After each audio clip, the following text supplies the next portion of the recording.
Hello friends, welcome to defence matrix. तो जैसा कि हम जानते हैं, तेरस मार्क 1 की जो डिलीवरीज़ हैं ये कॉन्स्टेंटली डिले होती चली जा रही हैं और इसको लेकर एक हाई लेवल मीटिंग आज करी गई है जिसमें एचएएल के सीएमडी, एयरफोर्स चीफ, रक्षा मंत्री और डिफेंस सेक्रेटरी शामिल थे।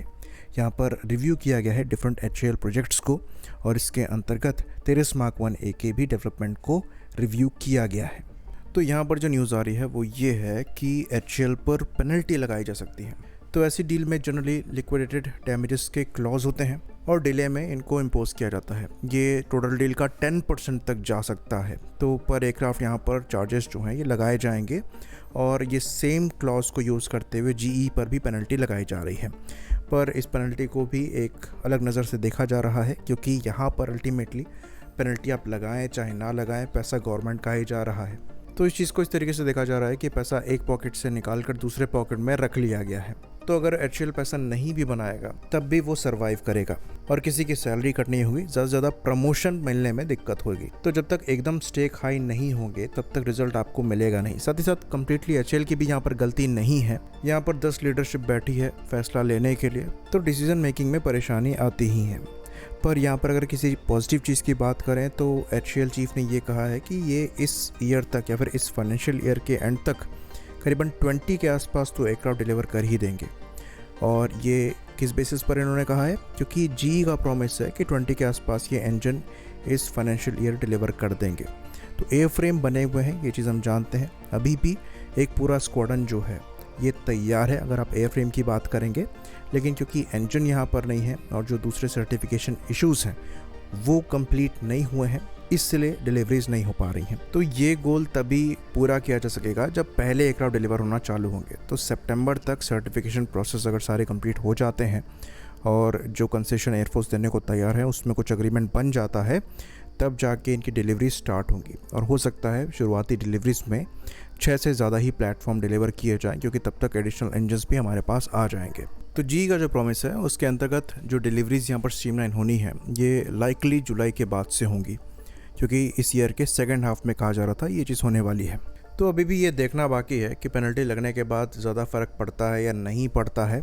हमें ऐसा लगता है कि इससे ज़्यादा फ़र्क नहीं पड़ेगा, लेकिन अकाउंटेबिलिटी तय होना ज़रूरी है। अगर आप इस टाइप के एक्शन लेंगे जिसमें ज़्यादा कुछ स्टेक पर किसी का है नहीं, तो इससे किसी को फ़र्क नहीं पड़ेगा। प्रॉपर एक्शन लेने की ज़रूरत है, प्रॉपर अकाउंटेबिलिटी तय करने की ज़रूरत है, चाहे ये एमओडी में हो, चाहे ये एचएएल में हो या आईएएफ में हो। और ज़्यादा कुछ सुधरा क्यों नहीं है कि इसलिए नज़र आ रहा है क्योंकि अभी भी जो GF414 इंजन की डील है उसको लेकर कंक्लूजन हम कर नहीं पाए हैं। तो अभी से अगर यहाँ पर हम डिले कर रहे हैं तो तेरस मार्क 2 के लिए भी डिले का रास्ता तैयार कर रहे हैं। इवन अगर आप वो सब हटा भी दें तो आमका के इंजन को लेकर भी अभी तक हमने कोई पार्टनर चूज़ नहीं किया है और ये साल जो है ये ऑलमोस्ट आधा ख़त्म हो गया है। तो बेस्ट डील के चक्कर में सालों बर्बाद कर देना और अल्टीमेटली पैसा और कैपेबिलिटी दोनों से पे करना, क्योंकि यहाँ पर सालों साल का आपका इन्फ्लेशन ऐड हो जाता है। उसके बाद अभी जो सप्लाई चेन इशू रहे हैं उसकी वजह से जो एग्जिस्टिंग डील थी वो और भी ज़्यादा महंगी हो गई, लेकिन अल्टीमेटली हम पे कर रहे हैं क्योंकि हमारी मजबूरी है। तो हम बैक टू ज़ीरो आ जा रहे हैं, इवन हम माइनस में चले जा रहे हैं, ये कहना सही होगा। तो कभी कभी टाइमलाइन के अंदर डिसीज़न लेना बहुत ज़्यादा ज़रूरी है। फैसला सही है, गलत है, बेस्ट है, वो बात की बात है। फैसला लेना ज़्यादा ज़रूरी है और ये चेंज नहीं दिखाई दे रहा है, क्योंकि F414 को लेकर और आमका के इंजन को लेकर अभी तक अग्रीमेंट हो जाना चाहिए था। खैर देखते हैं मीटिंग से क्या होता है, कोई रिजल्ट आते भी हैं या फिर हम फिर से बैक टू ज़ीरो चले जाते हैं।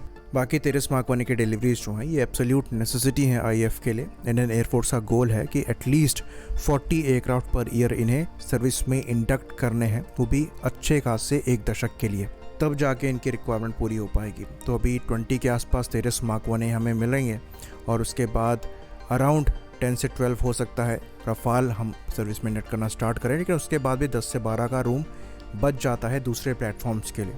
तो तेरस मार्क 2 अगर समय पर आ पाएगा तो 2030 के बाद से हो सकता है वो भी सर्विस में इस स्पीड से आना स्टार्ट हो जाए।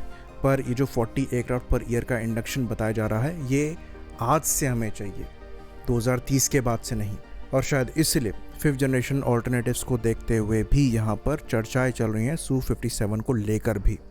खैर अब वहाँ पर क्या फ़ैसला होता है ये बाद में देखने वाली बात है।